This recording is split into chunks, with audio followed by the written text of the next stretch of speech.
sa déclaration et je cède maintenant la parole à M. David Balsa-Gouldris, envoyé spécial de la présidence de la Cour centra-américaine de justice du système d'intégration de l'Amérique latine auprès des Nations unies. Monsieur le Président du Conseil, je vous transmets les salutations de notre Président, César Ernesto Salazar, de la République de El Salvador et de la magistrate Gloria Guadalupe Oqueí, du Honduras. Je prends la parole devant cette séance du Conseil de sécurité des Nations unies en ma qualité d'envoyé spécial de la présidence de la Cour centra-américaine de justice. Nous sommes le tribunal international du système d'intégration de l'Amérique latine, la SICA. Nous félicitons le Panama sous la présidence actuelle de son Excellence José Raúl Molino pour avoir accordé beaucoup d'importance aux droits des femmes et à la lutte contre la violence sexuelle. Au cours de votre présidence du Conseil et de la présidence du système d'intégration centra-américaine, cela a également été le cas. Le Panama a toujours donné une grande importance à la protection des victimes. Les Nations unies, dans le cadre de l'Alliance des civilisations, et son commissaire, M. Miguel Ángel Moratinos, au sein d'ONU Femmes, en particulier durant le mandat de Mme Michelle Bachelet, ainsi qu'avec le sommet historique de la femme à Beijing en 1995, ont développé beaucoup d'efforts pour promouvoir les droits de la femme. Nous saluons le travail de la secrétaire générale adjointe, Elisabeth Sefar, à la tête du Bureau d'appui à la consolidation de la paix, en promouvant l'initiative Les femmes et la paix et la sécurité par le biais de différentes actions. La Cour centra-américaine de justice met à la disposition du Conseil de sécurité sa large jurisprudence en matière d'égalité des genres,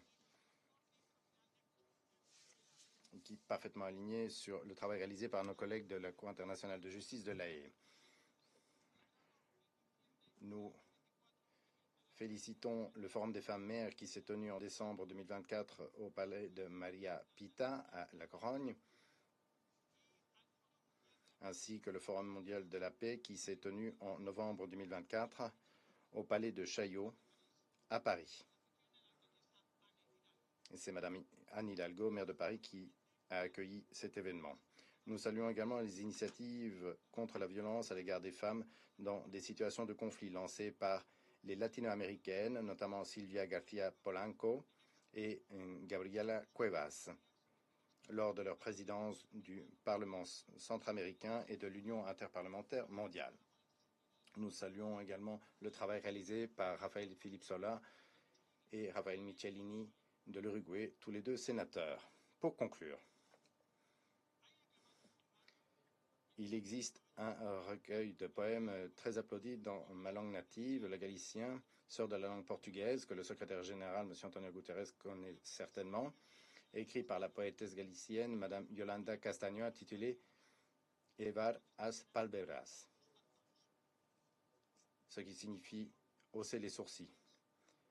Un texte qui fait référence au début prometteur. Nous espérons que ce débat d'aujourd'hui, qui se tient à New York, marquera le début prometteur d'une nouvelle étape aux Nations unies dans le cadre de la lutte pour protéger les femmes victimes de violences.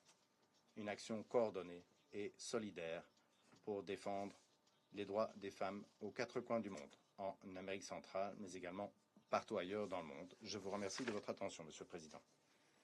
Je remercie M. Balsa-Gouldris de son intervention. Je cède maintenant la parole à